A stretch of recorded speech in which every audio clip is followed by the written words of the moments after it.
Good morning students, my best wishes for you and I hope that you are studying very well.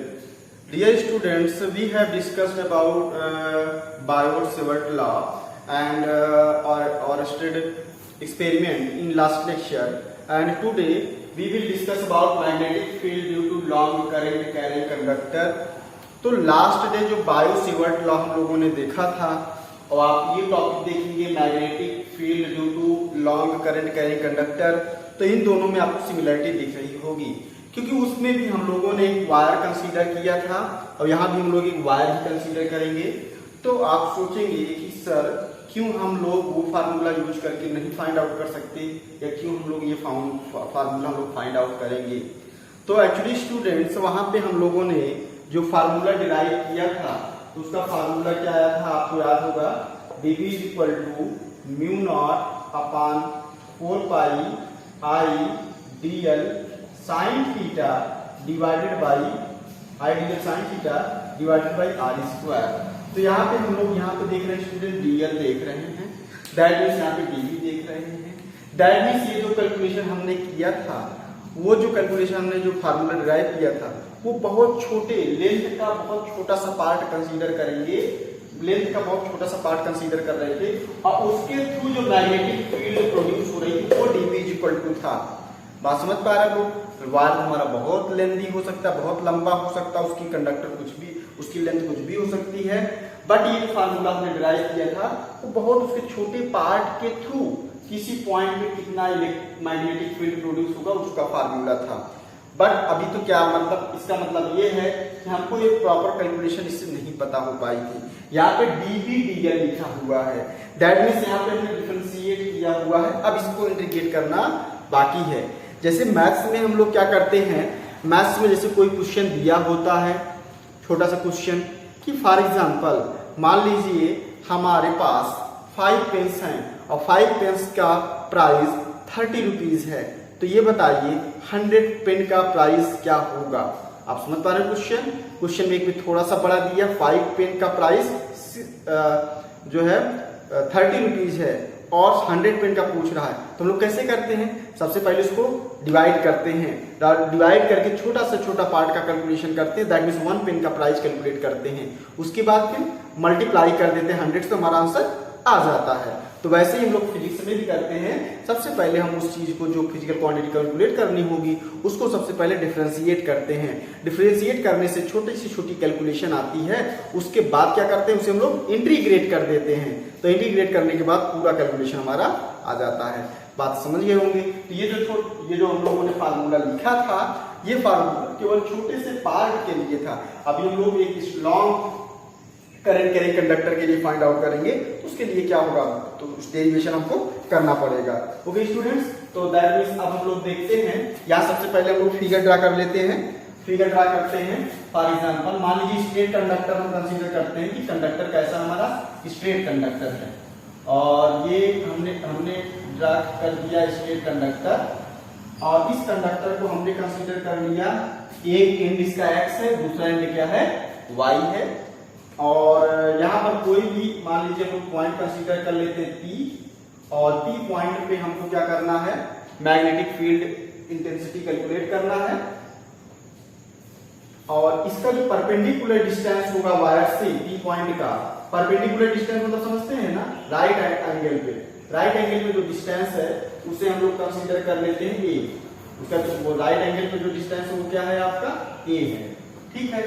और यहां से हम लोग consider कर लेते हैं कि जो पॉइंट है, ये जो पॉइंट है वो x पॉइंट पे कितना एंगल बना रहा है, ऐसा कंसीडर कर लेते हैं कि x पॉइंट पे वो कितना एंगल बना रहा है, क्योंकि नॉर्मली देखो लेंथ तो हम लोग लेंथ के रिस्पेक्ट करें या एंगल के रिस्पेक्ट में करें। अगर जैसे फॉर एग्जांपल ये लेंथ है तो इसको एंगल से भी लोग कंसीडर कर सकते हैं। जैसे फॉर एग्जांपल मेरा हेड ये है, तो जैसे पैरेलैक्स मेथड में हम लोग 11th में कैलकुलेशन करते थे एंगल से ही करते थे ना, वैसे यहाँ भी हम लोग एंगल के अकॉर्डिंग करेंगे तो इजी हो जाएगा। तो दैट मींस यहाँ पे हम लोग मान लेते हैं इसकी वैल्यू कितना है, ये एंगल कितना है, φ1 है, ठीक है। इस एंड पे मान लीजिए ये एंगल कुछ बनेगा P पॉइंट पर, तो इस एंगल पे यहाँ पर कितना है, ये φ2 एंगल है, ठीक है। अब यहाँ पर कोई एक हम लोग स्मार्ट बहुत छोटी सी क्वांटिटी ले लेते हैं लेंथ की, जिसे हमने dl कंसीडर कर लिया, ठीक है। अब डीएल हमने कंसीडर किया, तो डीएल से जो डिस्टेंस है इसकी पी पॉइंट की, डीएल की जो डिस्टेंस है पी पॉइंट की, उसे हम लोग कंसीडर कर लेते हैं कितना है, ये आर है। और यहाँ जो एंगल बनेगा, जैसे लास्ट डे हम लोग देखे थे, यहाँ पे एंगल कितना बनेगा, थीटा बनेगा, ठीक है। और ये वाला देखो यहाँ पे कितना है, ये फाइव 1 है, ये वाला एंगल फाइव 1 है, बट ये वाला जो एंगल है बीच का, इसे हम लोग कंसीडर कर लेते हैं 5। ये एंगल कितना है, 5 है, ओके। और ये हमने बहुत छोटी क्वांटिटी दी है, और बट इसकी जो वैल्यू होगी यहां से लेके यहां तक पॉइंट का, इसे मैं ओ नाम रख देता हूं, और इसे ओपी क्यू रख देता हूं, मैं क्यू पॉइंट हो गया। इसकी लेंथ हम लोग ले लेते हैं एल लेंथ ले लेते हैं, इसकी लेंथ हम लोग एल कंसीडर कर लेते हैं, यहां से यहां तक की लेंथ कितनी है, इसकी एल है, ठीक है। अब इसके बाद हम लोग कैलकुलेशन करते हैं। अब नॉर्मली अगर यहाँ से हम लोग देखेंगे तो टॉपिक क्या होगा, डीएल के थ्रू यहाँ पे प्रोड्यूस कितना होगा, डीवी प्रोड्यूस होगा, तो फार्मूला हम लोग यही लिखेंगे, आई करंट फ्लो कर रही है, कंसीडर कर लेते हैं, कंसीडर करते हैं आई करंट फ्लो कर रही है, तो हमारा फार्मूला क्या बनेगा, यही बनेगा, एंगल ये थीटा है और ये आई करंट फ्लो कर रही है, लेंथ हमने डीएल लिया है, इसकी डिस्टेंस कितनी आर है, तो फार्मूला हमारा डिराइव हो जाएगा DV is equal to mu naught upon 4 pi I DL sin theta upon R square, okay. But इसके फिगर के अकॉर्डिंग कुछ हम लोग सॉर्ट कर लेते हैं, क्योंकि यहाँ पे लेंथ के रिस्पेक्ट में अगर हम लोग इंटीग्रेशन करेंगे, एक्चुअली हमको इसको करना है इंटीग्रेशन, और अगर हम लोग लेंथ के रिस्पेक्ट में इंटीग्रेशन करेंगे तो यहाँ पे कई चीजें अननोन है अभी हमारे पास, हमको आर भी चाहिए, हमको डीएल लेंथ भी कैलकुलेशन होना चाहिए, हमको एंगल भी पता होना चाहिए। तो यहाँ पे देखेंगे तो 3 वेरिएबल्स हैं इसमें, आप ध्यान से देखो यहाँ पर 3 वेरिएबल्स हैं इसमें, पर 3 वेरिएबल्स हैं, और हम इसको कुछ ऐसा शार्ट आउट करेंगे इस फार्मूले को, यहाँ पे केवल एक वेरिएबल हो, ठीक है। देखते हैं कैसे करते हैं, आप लोग थोड़ा देखिएगा, समझना थोड़ा टॉपिक अच्छा है। तो यहाँ पे हम लोग देखेंगे तो ट्रायंगल कंसीडर कर लेते हैं, फ्रॉम ट्रायंगल हमने कंसीडर कर लिया कौन सा, पी ओ क्यू, फ्रॉम हमने ट्रायंगल कंसीडर कर लिया P O Q, from triangle P O Q.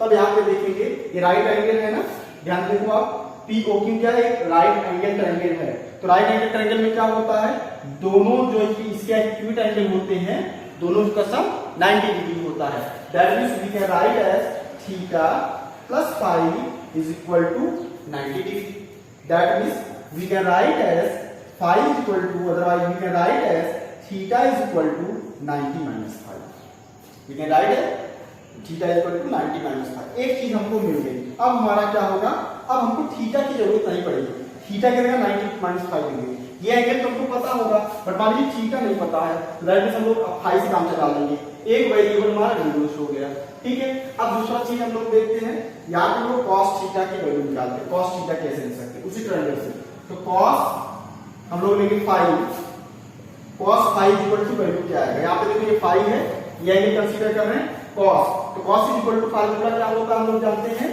Base upon क्या होता है, हाइपोटेन्यूज होता है। तो ये अगर एंगल ये कंसीडर करेंगे, बेस क्या हो जाएगा, ये हो जाएगा, और क्या हो जाएगा, ओपी हो जाएगा, दैट मींस का मतलब बेस हम लोग क्या लिखेंगे, ओपी डिवाइडेड बाय हाइपोटेन्यूज, तो हाइपोटेन्यूज कितना हो जाएगा आपका, पी क्यू, दैट मींस हमने लिख दिया पी क्यू। अब वैल्यू पुट कर देते हैं यहाँ पर, तो वैल्यू पुट करेंगे तो ओपी की वैल्यू कितना है, ए है, ओपी की वैल्यू कितना है, ए है, और पी की वैल्यू कितना है, आर है, ठीक है। दैट मींस का मतलब ये है कि मैं cos phi is equal to A upon R लिख सकता हूँ, तो आर इज इक्वल टू मैं क्या लिख सकता हूँ, ए अपॉन क्या लिख सकता हूँ मैं, cos फाई, और 1 अपॉन cos, दैट मींस सेक हो जाएगा, यहाँ पे मुझे मिल जाएगा सेक फाई, क्या मिल जाएगा, सेक फाई। अब देखो एक चीज मैंने और रिड्यूस कर दी, अब हमको ये डिस्टेंस भी नहीं पता होगी तो भी काम चल जाएगा, केवल परपेंडिकुलर डिस्टेंस पता हो जाए वायर से, और आर की वैल्यू नहीं पता तो भी काम चल जाएगा, तो एक चीज और सॉर्ट आउट होगी, तो R is equal to A sec phi रख दिया हमने, ठीक है, R is equal to A sec phi रख दिया। अब ठीक है, तो अब तीसरा कैलकुलेशन हम लोग देखते हैं, तीसरा कैलकुलेशन हम लोग लिखते हैं tan थीटा, तो tan phi values, tan phi, तो फाई ये है, tan फाई बराबर क्या होता है आपका, परपेंडिकुलर अपॉन बेस होता है, तो what is perpendicular, L, what is perpendicular, L है, दैट मींस हमने ले लिया यहाँ पर एल ले लिया, और बेस कितना है, ए है, यहाँ पर बेस ए है, that means tan phi equal to मैं क्या लिख सकता हूँ, tan फाई इक्वल टू मैं लिख सकता हूँ एल अपॉन ए, अगर मान लीजिए L इक्वल टू कैलकुलेट करना हो तो क्या हो जाएगा आपका A tan फाई। ध्यान से देखो, अब हमको लेंथ की भी जरूरत नहीं है। ध्यान देखो, आप हमारा R रेड्यूस हो गया, हमारा लेंथ रेड्यूस हो गया, हमारा थीटा रेड्यूस हो गया, दैट इज हमारा कैलकुलेशन नीचे हो गया। अब हमको केवल क्या पता होना चाहिए, हमको A और फाई पता होना चाहिए, उससे पूरा कैलकुलेशन हमारा हो जाएगा। यही हम लोग करना चाहते थे। अब यहाँ पे देखो थोड़ा सा एक स्टेप और बढ़ा लेते हैं। यहाँ पे मैं इसको इंटीग्रेट कर लेता हूँ, डिफरेंशिएट कर लेता हूँ। डिफरेंशिएट करूंगा तो dl अपान कितना हो जाएगा d फाई, dl अपान d फाई। इसको मैं फाई के रिस्पेक्ट में डिफरेंशिएट कर दिया तो a हो जाएगा, और ये d tan फाई का डिफरेंशिएशन क्या हो जाएगा, ये हो जाएगा आपका sec स्क्वायर फाई। ये कितना हो जाएगा sec square phi. Phi d phi उधर से तो dl इक्वल टू हमको क्या मिल गया, a sec square phi d phi मिल गया। तो ये हमारा dl इक्वल टू वैल्यू आ गई। ध्यान से देखिए हमारे पास क्या क्या वैल्यू आ गई, theta equal to this, r equal to this and dl equal to this. अब हम लोग देखेंगे ये सारी वैल्यूज को इस फार्मूले में पुट कर देंगे। फिगर को मैं साफ कर दे रहा हूं, फिगर को नहीं साफ कर सकता मैं, इधर मैं लिख रहा हूं, इधर आते हैं इस साइड में। ठीक है, अब dv इक्वल टू सारी वैल्यूज को यहां पुट करेंगे हम लोग। तो dv इक्वल टू हमको dv इक्वल टू मैं क्या करूंगा, dv इक्वल टू मैं क्या लिख सकता हूं, मैं लिख सकता हूं म्यू नॉट अपान कितना हो जाएगा 4 पाई, सही है। आई की प्लेस पे आई रहेगा। अब dl की प्लेस पे मैं क्या लिखूंगा, dl की प्लेस में ये वैल्यू लिखूंगा मैं। तो dl की प्लेस पे मैंने लिख दिया a sec square phi d phi लिख दिया मैंने। और उसके बाद फिर साइन थीटा के प्लेस पे क्या लिखेंगे, हम लोग लिखेंगे, मैंने लिखा साइन और थीटा के प्लेस पे 90 माइनस 5 कर दिया मैंने। ओके, वेरी गुड, 90 माइनस 5 कर दिया। उसके बाद अपान डिवाइडेड बाई r प्लेस में मैं क्या करूंगा, ये कर दूंगा। तो r स्क्वायर था तो ये कितना हो जाएगा, 1 sec फाई का होल स्क्वायर हो जाएगा। दैट मींस यहाँ पे देखो dv इक्वल टू हम लोग कैलकुलेट कर लेते हैं। अब हमारा देखो कैलकुलेशन क्या हो जाएगा, कैलकुलेशन हमारा इजी हो जाएगा। अब यहाँ पे देखो इसके यहाँ पे लोग देखते हैं, ये क्या हो जाएगा, म्यू नॉट अपान कितना हो जाएगा 4 पाई हो जाएगा, और ये कितना हो जाएगा i into A sec square phi into कितना हो जाएगा साइन 90 माइनस फाई बराबर क्या होता है, cos फाई होता है। हम लोग cos फाई लिख दिया, यहाँ पे cos फाई हो जाएगा, ये d फाई हो गया, डिवाइडेड बाई कितना हो जाएगा a square sec square phi हो गया। तो sec square phi sec square phi से कैंसिल हो गया, एक से कैंसिल हो गया। तो dv इक्वल टू क्या मिल गया हमको, dv इक्वल टू मिल गया हमको i ना, ये क्या हो जाएगा i, और ये क्या बचेगा आपका cos फाई d फाई अपान कितना बचेगा, यहाँ पे ओ भी बचा है, म्यू नॉट अपान 4 पाई ए बचेगा ना, एक कैंसिल होगा, एक बचेगा, एक हमने यहाँ पे लिख लिया, और i भी लिख लिया हमने, mu naught i upon 4 pi A cos phi d phi, ये बचा हमारे पास। तो ये क्या बचा, ये दैट मींस ये केवल dl के रिस्पेक्ट में, dl के थ्रू जो मैग्नेटिक फील्ड प्रोड्यूस हो रही dv वो है। हमको क्या करना है, हमको ये पूरे वायर के थ्रू कैलकुलेट करना है, पूरे वायर के थ्रू कैलकुलेट करना है। तो यहाँ पे हम लोग क्या करेंगे, अब देखो एंगल कैसे चेंज होगा वो देखते हैं हम लोग। अगर पूरे वायर के थ्रू कैलकुलेट करना है तो इसका एंगल चेंज होगा, कैसे चेंज होगा, ये देखो आप, ये एंगल क्या हो जाएगा, ये पॉइंट नीचे है, ये φ1 और ये क्या हो जाएगा φ2। तो डायरेक्ट सब इंटीग्रेशन करेंगे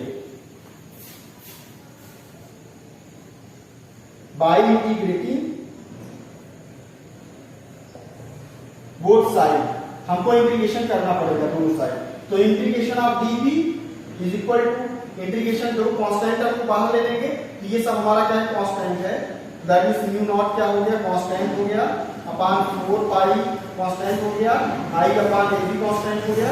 इंटीग्रेशन हम लोग यहाँ लगाएंगे और ये क्या हो जाएगा cos फाई और कितना हो जाएगा d फाई हो गया। कैसे पता आपको नहीं समझ में आ रहा है, ये कैसे जो है कांस्टेंट क्या वेरिएबल है, मैं आपको बता देता हूँ। यहाँ पर देखो केवल एंगल चेंज होगा, यहाँ से यहाँ तक लोग देखेंगे तो इस पॉइंट के लिए केवल एंगल चेंज होगा, ये यहाँ से यहाँ तक पूरा एंगल चेंज होगा, बाकी परपेंडिकुलर डिस्टेंस सेम ही रहेगी, करंट सेम ही रहेगी। इसीलिए करंट और परपेंडिकुलर डिस्टेंस जो ए था वो दोनों क्या है, कांस्टेंट हो गया है, केवल एंगल चेंज हो रहा है 1 से लेकर 2 तक।